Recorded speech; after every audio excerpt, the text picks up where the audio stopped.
We're in the parasha that is called Shoftim, and we read about a very interesting prohibition in this parasha, and which aroused a very interesting question. Is there such a thing, thank you, is there such a thing as good luck or bad luck? Because a lot of people, they have a lot of superstitious beliefs, and a lot of people believe in all sorts of things. But a big question we have, especially in Judaism, is it real? Is it really such a thing that there's a good luck or bad luck? Sometimes something happens to you and like, oh, I had such good luck. On the other hand, sometimes something bad happens and like, oh, I have bad luck today. The question is it really such a thing as good luck or bad luck? Is it something in Judaism? I mean, after all, you know, whenever there's an occasion, what do you say? Mazal tov. You go to a bar mitzvah, you go to a wedding, you go to a bris, whatever it is that you wish. You say Mazal tov, which means that's good luck. Should have good luck, a good mazel. So the question is it something really coming from Judaism, the word mazal, and not only that, even astrology. A lot of people, they can't wait for the newspaper to come out with a column of the astrology to start reading, and they believe in that. This week I'm going to have a good week, and I'm going to meet my other half today. And you believe the nonsense that they read in the newspaper? So, and everybody loves hearing the astrology. Oh, if I was born on this day, it means I'm going to be like that. And so the question is even astrology in Judaism? Where's astrology in Judaism comes in? Because we're also talking about signs and luck, and how is that fit well in Judaism? Now, not only that, we also believe, or we mention and we say that sometimes there's a good time and sometimes there's not such a good period. Like we're now finishing the month of Av, so we know in the beginning of Av it's not a good time to get married or a good time to do a business deal. And sometimes we have these periods, a good period, a bad period. So the question is also, is that a real thing? Is that really time there's a good time or a bad time? So we want to know, how is Judaism looking at all these things that we're kind of every day we depend on? Have a good day, a bad day today, and we send people, we wish them you should have good luck. You go on a test, good luck. So we want to know. It's very interesting. A lot of people ask, how is Judaism looking at that? So we have a prohibition in this parasha that we're not allowed to do any sorcery and witchcraft and seances and all these things. We're not allowed to do that. This is called lo te'onenu, meaning that don't use magic and all this stuff that people kind of like. So we have a prohibition not to do that. There's no kosher way to do it? There's no kosher way of doing a seance. No. There's no kosher way of doing it. It's not allowed to be done. A seance, going to a fortune teller, all that stuff. And like we mentioned in the last couple parashot, Moshe Rabbeinu knows that that's it, time is up. Aaron passed away, Miriam passed away, he knows he's about to leave, and he knows that now the Bnei Israel are going into Eretz Israel, and he's afraid of them. So he starts telling them what to do, what not to do, what's allowed, what's not allowed. In the last couple parashot, there's over 100 mitzvot. So Moshe Rabbeinu comes and tells them, listen, I know you're going to go into the land of Israel, and you know what they do in Israel? They use all these black magic and mystic things, and don't do that. Don't fall for that. You know, when I first came to the United States, I would go, whether it would be, I lived in New York, in Manhattan, or different places, you have in certain places all these tarot reading, this reading, that reading. It's very tempting. Oh, now this woman with the big earrings are going to tell me about my future, and wow, she can solve all my problems. It's very tempting. And I didn't see it, so you don't really see it in Israel. In America, you go in a very busy place, in the big cities, you see all these tarot readings, finger readings, palm readings, mind reading, all the readings. Everybody's very psychic and psycho. So Moshe Rabbeinu tells Bnei Israel, listen, you're going to go into the land of Israel, and you have to be very careful, because the people that are inhabiting the land, they believe in all these things. Be very careful. And he adds a prohibition that what we're not allowed to do. And one of the things we're not allowed to do is we're not allowed to do a seance, we're not allowed to go to fortune tellers, all sorts of, and he gives a breakdown of the things that we're not allowed to do. All sorts of acts to pass, they used to pass their kids through the fire, all sorts of weird things. And the general title is called Lo Te'onenu. And onenut is with the letter Ein, and it comes from the word onot, seasons. And this is where we bring and where we learn the concept that there's a good period and a bad period. And when the prohibition comes, Lo Te'onenu, is not to believe in the seasons, because astrology, what's really astrology in two words? The astrologists, they divided the heavens into a pie of 12 sections, and every month is one section, and they teach and believe that if the sun and the moon, they hit a certain piece of the pie, a certain house, then it will do a different energy. And if you have the 12 signs, that if the sun hits the sign of Libra, then a certain energy will come to the world. The moon will hit the sign of Sagittarius, and a certain energy will come into the world. We're having an eclipse tomorrow. I know. Is that any way addressed in this? In this parasha, it's not addressed, but it is in. Is it addressed generally? Yeah. In the Torah, we do address it about the eclipse, but here we're talking about astrology, and the Torah does not go by astrology. Rather, the Torah says in this week's parasha, it says, "Tamim te'em Hashem Elokecha." Don't have to go and make things sophisticated and hard. But the reality is that, or at least as a question, is astrology true? Is it true that when the sun will hit a certain, they call it, I don't know if they call it in English, in Hebrew they call it bait. Bait is if you take the 12 months, or you take a circle and you break it into a pie of 12 sections, then each section is called a bait. I think in English they also call it a house. I don't know if they do. Yeah.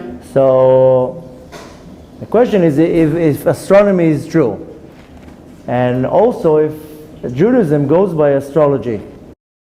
We have a question: is if we believe or we go by astrology, if it's true or not. But we know that Jews should not and do not deal with astrology. And the question is why? The quick answer to the question is because the Torah says, Tamim tiyeh Hashem Elokecha. You should be simple with Hashem. What does it mean, Tamim? One explanation of Tamim is whole, complete, 100%. We know that when you offering a sacrifice, the sacrifice has to be Tamim, meaning complete, perfect, no blemishes. So when the Torah says Tamim tiyeh Hashem Elokecha, the Torah says you have to be perfect, complete, no blemishes. And the Ramban explains that Tamim is that you have to have a complete belief, that your belief is simple. Don't believe now in all sorts of sophisticated things. Have simple belief. Rashi explains that Tamim is naive. Somebody that just believes everything and just accepts everything as it is. But really, Tamim means Tithalech idmo betmimut. Walk with Hashem in a very believing way, a simple way. Don't start to dig into the depth of things and why this happened, and this is what we tend to do. We tend to dissect the situation. Something happens, we start, why is this happening? And she said like this and he said like that, and we tend to look too much deep. What was the cause for that? And a lot of people are very superstitious, and if they anything that they do, it's because I didn't do this, it's because I didn't do that. Torah says, Tamim te'em Hashem Elokecha, be simple, have simple belief in Hashem. You don't need to start now analyzing every little thing and why and who, and it doesn't matter. Just be simple. So the Ramban says Tamim means that you have to be complete, whole, no blemishes. Rashi says, no, just be, I know it sounds negative, be naive. Just say, Hashem says, believe. Don't need to start questioning now every little thing. More than that, we always try to dig in to learn the future. That's something that interests people. You know, last time I went on a tour, then I get invited to many different lectures. Some of the lectures, most people, they want me to lecture about my near-death experience. That's the highlight. But some people already heard it, so they say, no, we want you to teach something else. And they ask me, can you give us ideas, topics? So we have a list of topics. Every time, if I will say a topic that is talking about something about future, mind reading, dreams, prophecies, palm reading, all these, that I like. Let me teach you about Mashiach? Let me teach you about how to work on your midot? Let me teach you how to read the hand palm? That I like. I want to know how to read the future. So, when it comes to all these spooky things, one time I went to one congregation, they also asked me what topics do I have, and then she said, you know what, I want you to teach about dreams. What are dreams? What do they mean? Where do they come from? We had a full house. When you teach something practical, then you get very empty hall. When you're teaching about something that is a little bit out there, now that's what I want to hear. When we advertise my near-death experience, everybody wants to come, that I need to hear. I need to hear something that came from a different place. So we have a tendency to read and to learn and to get very interested when it comes to spooking things. So Hashem comes and tells us, be tamim, be simple. Don't start looking into the future. And don't start dissecting and interrogating every little thing. And when it says tamim tihiyeh, be tamim, be innocent, be naive, however you want to interpret it, is in one way of saying, don't look for advice all day long. All day long we're looking for advice. I have some people that they literally call me every 10 minutes for advice. I'm like, I can't answer you every 10 minutes. Come to me once a week with some questions, I'll answer your questions.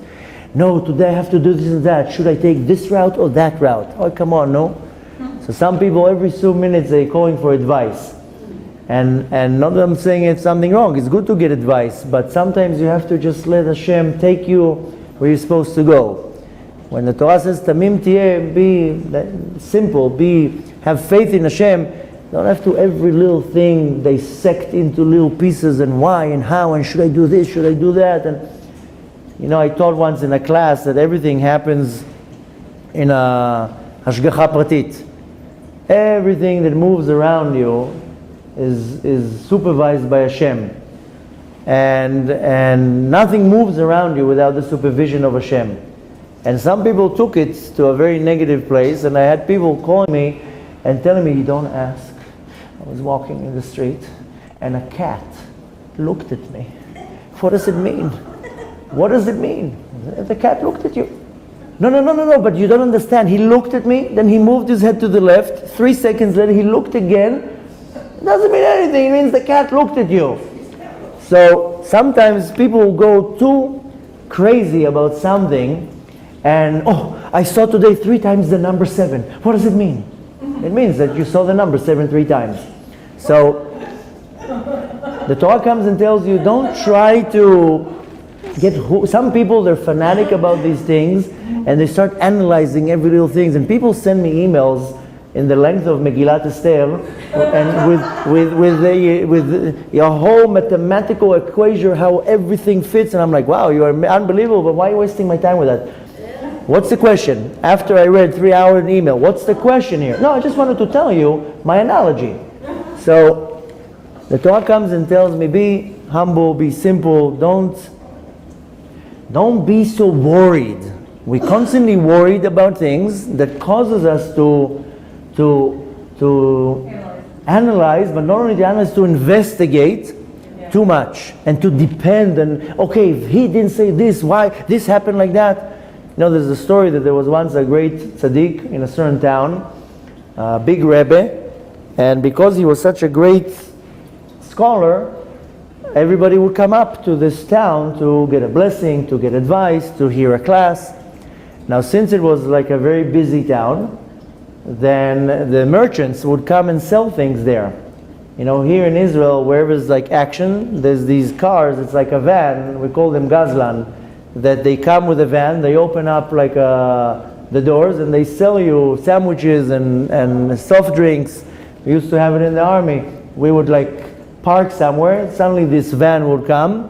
We would call it gazlan because in Hebrew gazlan, somebody who takes way too much, overcharges. So we would be soldiers in the middle of nowhere. He would charge us like, 10 shekels for a little can of soda or something. He was like, gazlan, you don't have, where are you going to buy? You're in the desert. So buy. So they used to call them gazlan. But anyways, in this town, because the Rebbe was very popular and there was a lot of people coming, so the merchants, one would come and sell his little jewelry, another one will come and sell his art, another one will come and sell his fabrics. And sometimes this Rebbe used to go on trips.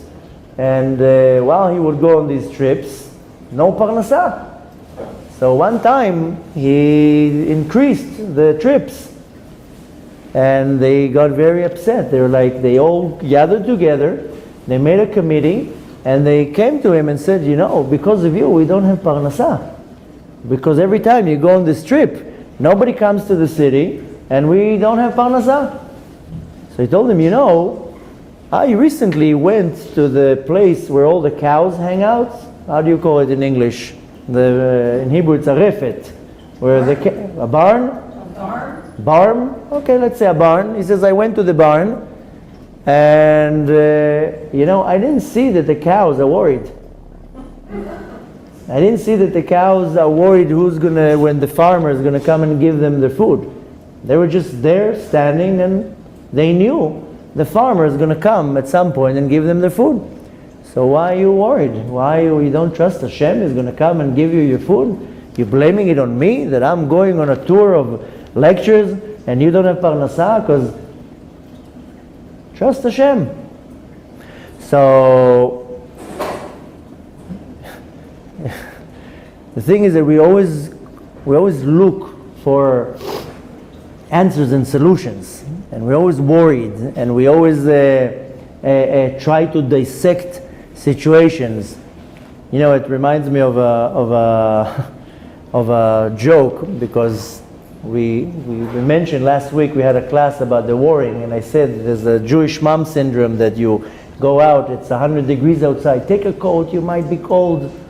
So there's also the jokes about different cultures. Every culture has jokes on them, and they say it's not jokes, it's real. So there's also jokes about the Polish women, that they always have something to say. So one young man, he met his wife, they were dating and they got engaged. So they go to meet the Polish mom, and she brings to the groom a box with a present. He opens the box and he finds 2 ties, a red tie and a blue tie. Okay. Comes the first Shabbat meal, the Friday. The daughter says, we're going to my parents for the meal. So the groom opens the box. Let me show respect to my future mother-in-law. I'll wear one of the ties. So he pulls the first one. The first one was the red one. So he puts the red tie. He walks in. So the mother looks at him. She says, "What? You didn't like the blue one?" So he says, "No, I like the blue one too, but the red one was on top." The following Friday, they go again to the meal. So he says, "Okay, last time I got a smack on my head because I wore the red tie. I'll put the blue tie." So he puts the blue tie on.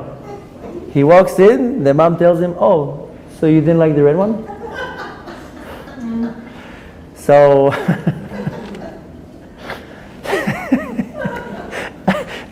I'm laughing because it's close to home.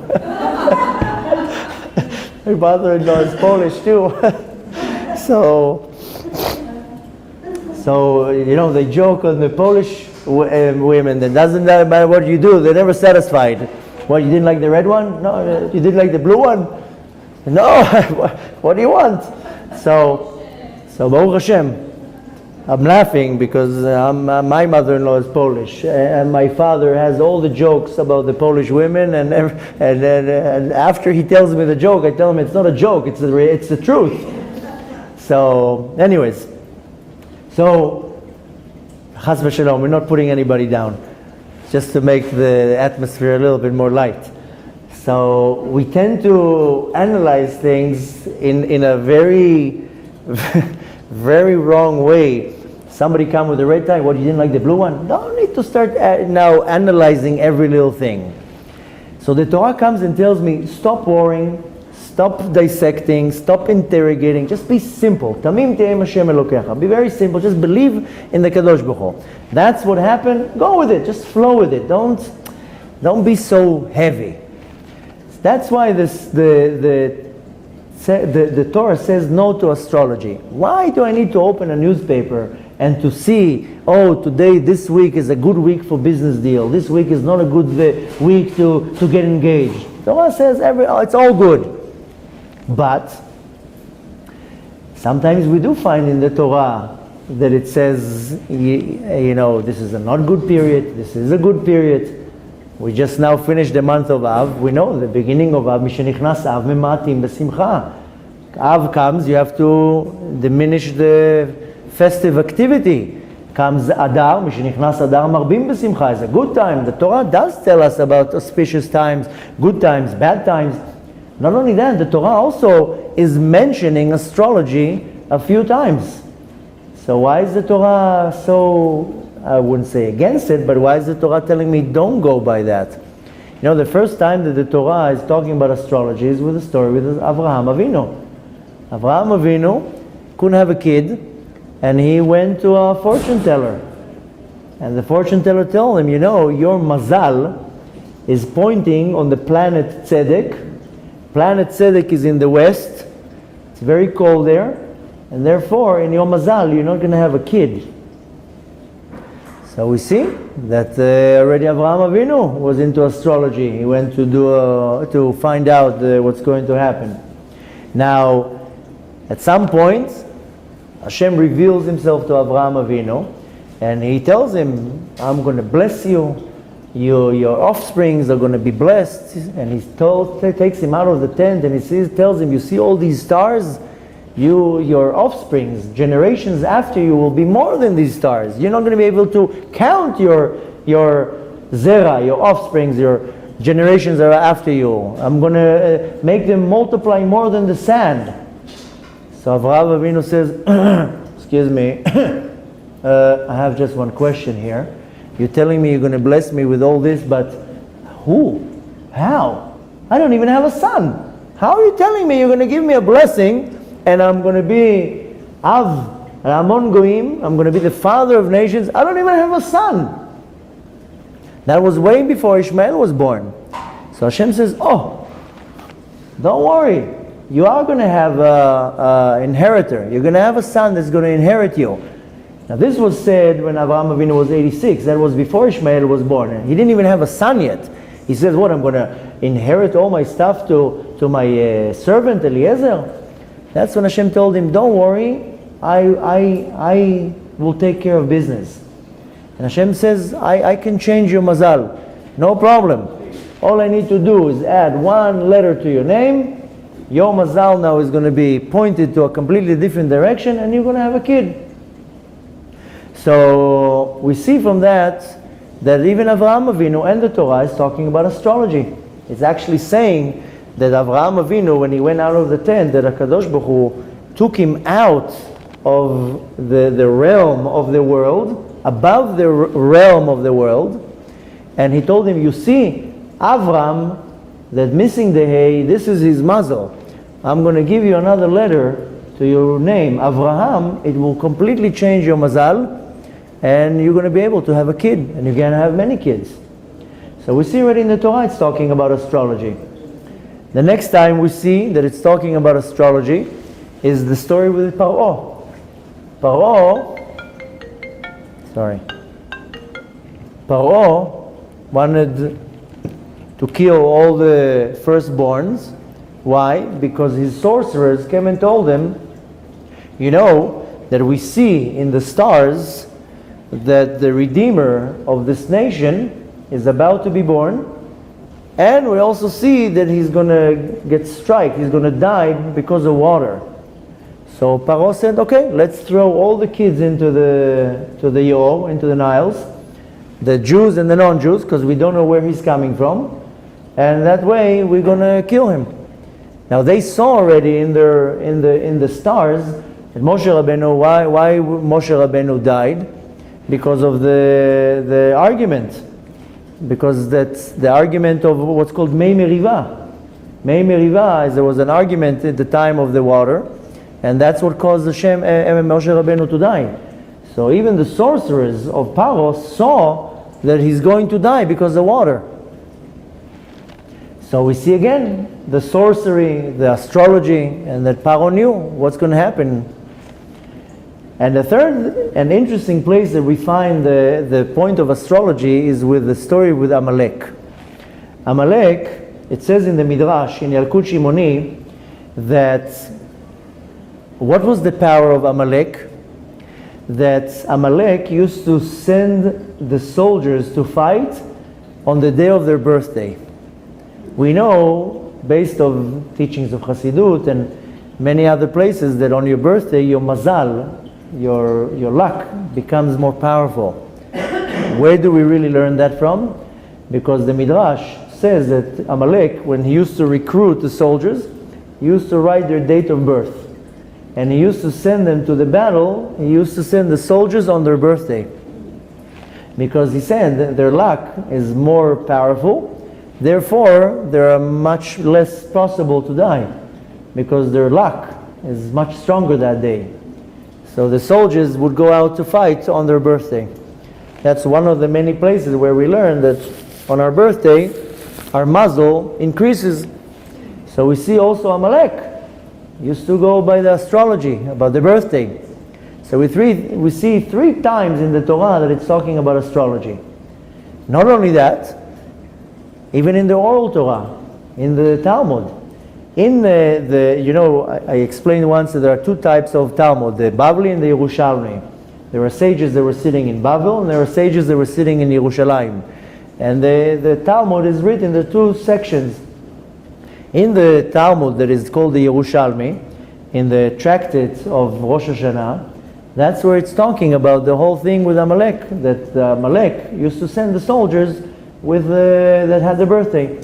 In a different tractate, in the Bavli, in Masechet Shabbat, it's also talking about that every day shows that if a person is born on that day, he would have a different type of attribute.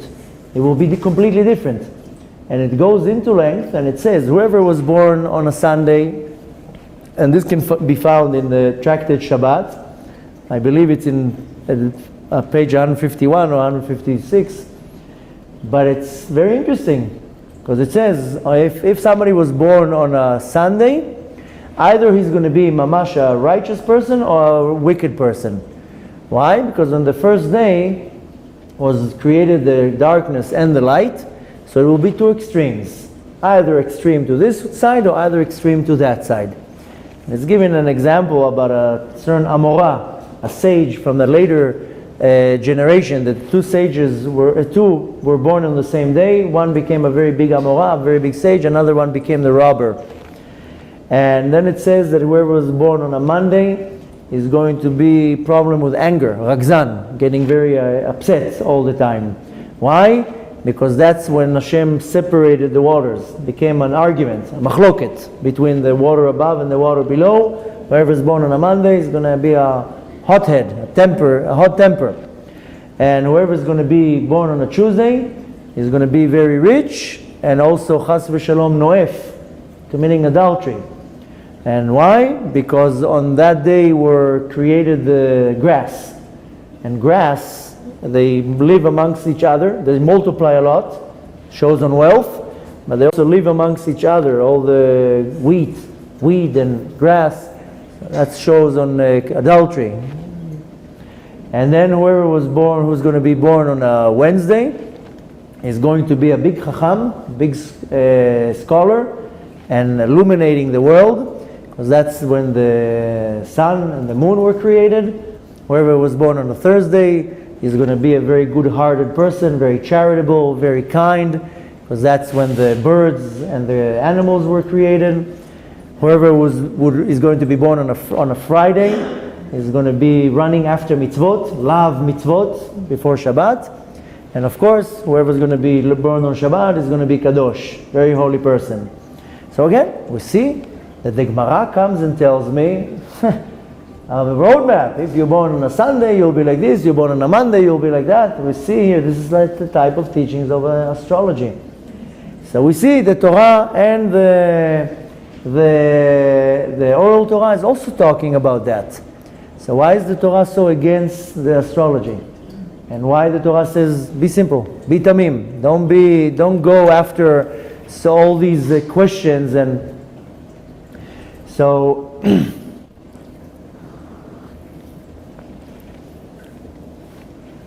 so we want to know how is the Torah looking in this whole concept of astrology and looking into and what's called lachkor, to interrogate and to learn.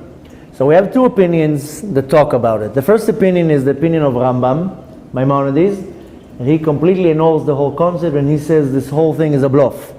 Don't believe in it, it's nonsense. It's hocus pocus, it's nothing. Don't believe in it. And he's the only one actually that believes in that. That's the only opinion. And he actually says, I know I'm going to have the only one that says that, but Rambam completely cancels the whole concept of astrology. And he says, don't believe in that. The other opinion, which is by the Ramban, he explains his opinion in a story.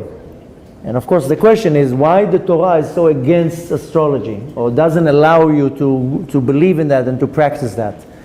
So the Ramban says that there's once a king, and wherever the king used to travel, his entire entourage would go with him. And wherever he would come would be a big thing.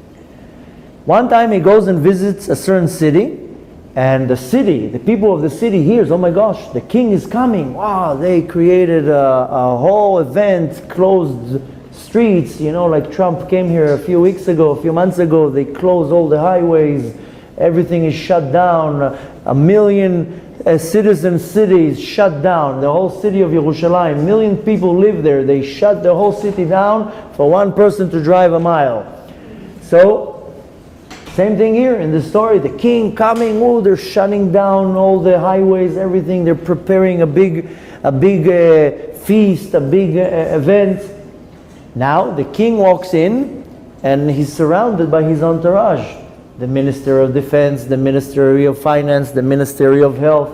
And you just imagine a big room, thousands of people, and all the VIPs and the cameras, and then one guy has a certain issue in a certain department. He says, okay, this is a good opportunity to go to the minister of the Department of Construction and let me get my permits. I'll schmooze with him now and I'll get permits now for me to build this big project. So he goes to the department, to the minister, the Department of, I don't know if the right way to say the Department of Construction, but the minister that is in charge of anything that has to do with building. Then another person has another issue with a different department, and he sees the minister that deals with that specific department, and he goes to him and he schmoozes with him, makes friends with him, just for him to give him some permits. And like this, the whole room, that's what's happening in this big room. All the VIPs, all the tycoons, the billionaires, the businessmen, everybody's schmoozing and dealing with each other, and everybody that has his own issue goes to the minister that deals with that section. Now, all the ministers are all busy with all the people who are schmoozing with him. The king was free. One smart person, instead of going to the ministers, goes directly to the king and says, I have a problem with this and that. Can you help me? The king says, oh, I control all the ministers. If you have one problem and you go to one minister, that's good. The minister will help you. But I control all the ministers. So that's one person, that smart person went directly to the king. Why go to the minister? I can go to the head. So the Torah comes and says to us, why go to the minister? Go directly to the king. You have access to the king. Why do you need to get a permit from a clerk in the city hall? Go straight to the mayor. That's why when the Torah says Tamim tiyeh im Hashem Elokecha, it says im, it means with. Tamim, be simple, be whole, believe. But it says im Hashem Elokecha, with Hashem. Get attached to Hashem. Don't go around. Why are you going around? You're going to a fortune teller to tell you who you're going to marry. You have a shidduch. You want to know if it's the right one. You're going to some hocus pocus to tell you if that's the right one. Go to the king. So the Torah says, I'm giving you a shortcut. Why do you want to go through the bureaucracy of all the clerks and ministers? And yeah, it is right. It's true. The astronomy, the astrology, yeah, it's true. But it's not. Why for me? I'll go directly to the king. So that's what the Torah comes and teaches me. And that's what this parasha. Yeah. But the Torah comes and tells me, why are you looking for shortcuts? Why are you looking to deal with something like the minister? Go directly to the king. You can pray, go and pray. You can. You want to change your mazal? The mazal is a real thing. Mazal comes from the word in Aramaic to linzol, something that is nazil. Nazil means drips, something that drips. So you have chas v'shalom a leak, it's called nezilah, the water is coming down. The mazal comes from above. The reality is that the mazal can change. I can control my mazal. I spoke a few weeks ago in New York. The class didn't go online in, Bezat Hashem will go this week. And we taught the concept about the facial structure, what does it say about the person, and the lines in the hand, palm reading. Oh, that got the attraction of many people. It was a full house. Everybody wanted to see their mazal. What is my hand telling me? And I was explaining that the lines in our hand, they're true. They're actually telling me exactly what's going on. I know now everybody's looking at their hand now. There's nothing there right now. But what I was explaining is that when I change my mazal, my hand lines will change also. So when you go to a palm reading and they look at the palm, they tell you what they see. That's true. But you can now do tshuva or change something and the lines will change in your hand. So I can change my mazal. I can change my luck. And there's a very famous story in the Gemara that Rabbi Akiva finally had a girl. Many years he didn't have a child. And finally he had a girl. And as he was walking out of the birth room, he meets an astrologist that comes and tells him, instead of telling him Mazal Tov, he tells him, listen, I know you're very happy right now and it's a festive time for you. I don't want to make you sad, but I see in the stars that this daughter will never get married because she's going to die very young. So Rabbi Akiva was a believing man. He didn't take this much into consideration, but it was always in the back of his mind. And finally, Baruch Hashem, she got engaged and there was a wedding and he was very afraid. Maybe she's going to die now. Weeks before the wedding, days before the wedding, he kept coming and checking her, are you okay? Everything's okay? She was like, yes, I'm fine. What do you want? The night of the wedding, he was very scared. What's going to happen? Maybe she's going to die now. He kept coming to her. He came into the yichud room, after the yichud room, before, after. He kept telling her, are you okay? Everything's good. She's like, Father, everything's fine. The next day, he comes first thing in the morning, knocks on the door. He's shaking. Maybe what's going on with my daughter? She opens the door and he tells her, are you okay? Everything's fine? She's like, are you okay? What's going on? Were you becoming a Polish mom? I'm fine. So he tells her, no, I was scared because when you were born, a fortune teller came and told me you're not going to live, you're not going to get married. And she told him, that's very interesting because last night I had my hair all organized like a bride and I pulled out the pin that's for the hair to fall down, and in our days you have a nice jewelry box. In the olden days they would stick it in the wall. So she said, I stuck the pin in the wall, and this morning when I came to pull the pin out to tie my hair, I found a dead snake on it. And so he said, you were saved. The snake came to kill you, like that man said, and you were saved. You did something. And she was like, I don't know, I didn't do anything. And he told her, you must have done something. And she says, you know what? Yeah. Now you have to understand that the wedding of the daughter of Rabbi Akiva, that was the wedding of the century. This is not some wedding in a restaurant. All the VIPs, all the ministers, this was the wedding of the history. Thousands of people. In the middle of the wedding were all the great scholars, all the great businessmen, the tycoons, the billionaires, ministers, everybody's in this wedding. A poor person came into the wedding and now he's tempted. He's standing in the entrance, he sees all the good food, but he's like, I'm going to come in, they'll throw me out. And he was very hungry. The daughter of Rabbi Akiva saw him from far away. She went off the stage, ran out to him, invited him in, sat him down and made sure that he has food. So Rabbi Akiva says, Utzdakat atzil mimavet, that charity saves you from death. He quotes a verse from the book of Mishlei. King Solomon said, Utzdakat atzil mimavet. The daughter of Rabbi Akiva did charity with this poor person, and she was able to change her luck. The snake came to kill her, and Hashem changed it in such a way that with her pin, she just stuck it into the wall, and she killed the snake. So we see that we can change our mazal. Our mazal can easily be changed. I only need to do is tshuva.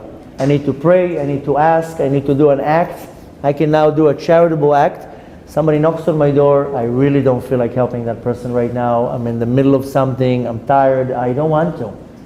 And I go out of my way and I help that person, whether it's with my time, with my money, whatever it is. And I can change my entire mazal with my actions.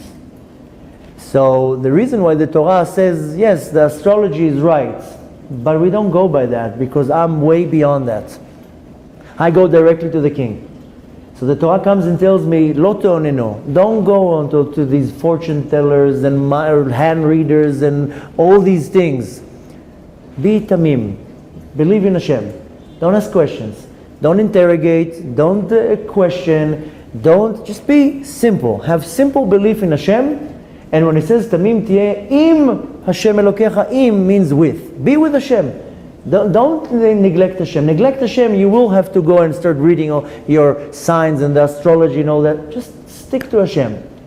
And believe in the fact that yes, you are born with a certain mazal, the day, the hour, the period, in the middle of the day, the end of the day, the hour, everything, yeah, it's true. You can kind of pinpoint how to calculate certain things according to the birthday. It's actually much more accurate. The teachings of the Zohar says that it's if you know the moment of the conception. Conception, you say? Yeah. Conception? If you know the moment, you'll know much more than what the astrology will tell you on the birthday. Right? More than if you know when the father and the mother were together, which is kind of easy to know if you keep the laws of family purity. You know the day, you can know the hour, you know when. So if you know exactly the hour and the time of the day and which day the time of conception, you will know much more than what the astrology will tell you on the date birth. But the thing to remember is that yes, I am born with a mazel, with a luck, but I can change it. And that's the difference, what the Torah comes to teaches me. You are way above that.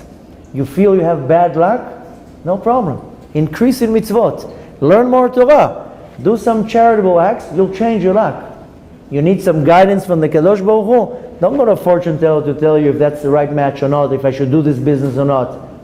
Just pray, give some charity, learn some Torah. Hashem will send you the message. Hashem will guide you. And our luck is dependent on our actions. That's why in the palm reading, I can do now, change completely my actions, and my luck will change, and my lines on my hand will change. Because I changed my luck right now. So, I heard an interesting quote. I always like looking at these documentaries about history. And I recently saw a documentary about the Yom Kippur War. Because, my father was a colonel in Yom Kippur War, and the story is that he was going up in the ranks because unfortunately there was a lot of casualties. So he started as a captain, and he jumped in ranks because there's no other soldiers. So he became a colonel that leaded a whole, I don't know the names in English, one bigger group than a brigade. A brigade in Hebrew is a gdud, and then you have what's called the chativa. I think it's called the division, but a very large group of soldiers. And they crossed the Suez Canal. The famous story is that my father was the leading tank, and he stopped the tank. Behind him are a couple hundred tanks, and he opened the top, and he goes out, the commander, and he puts up his binocular, he looks around, and he puts the binocular down, and an Egyptian sniper shot him, and the second that he put the binocular down, the bullet went into the binocular and saved him. And up until today he has the binocular. And the story is very close to heart because he came home from the war, and it was with my mom, and I was born. So my mom was telling me that Hashem was looking after your father. You were supposed to be born. That just think of the timing, a millisecond. The sniper he has my father in the scope, and he shoots, and that same moment he puts down the binocular. And the binoculars in the olden days today are plastic. Binoculars 40 years ago were heavy metal. And up until today, my father has the binocular with the bullet inside. So Yom Kippur was very close to home. That's after I was born. So not too long ago, and besides, it was a miraculous war. And they actually said that this war could have brought Mashiach. That at the time of the Yom Kippur War, we were about to lose, big time. And since we were about to lose, and if we would chas v'shalom lose, means the armies will penetrate into Israel, and Hashem erachem, what could have happened? So they were about to nuke Syria. They said, okay, we're about to lose. We have no other options. We have to drop a nuclear bomb on Damascus. That will push them off. That's when the world heard, where nuclear bombs? No, we'll help you. Because up until that point, we didn't have zero assistance from anybody. Nobody, all our allies did not assist us. When the world heard that we're going to nuke Damascus, then they were like, okay. And at the time, actually, they knew that if they will be able to conquer Syria, Mashiach would have come. It was a very powerful war. Anyways, long story short, I saw this documentary and I heard a very interesting quote that at the time, the chief rabbi, I think at the time was the chief rabbi of Tel Aviv, then it became the chief rabbi of Israel, Rabbi Lau. At the time of the Yom Kippur War, he went to the Lubavitcher Rebbe and he told him a few words. What's going to happen? It was a very difficult time to Am Yisrael. We just came out of the Holocaust and now we're going to get extinct again. So the Lubavitcher Rebbe answered him, instead of saying my yeh, is what can I do? Don't say my yeh. Look, don't look at Pishemai, my yeh. What's going to happen?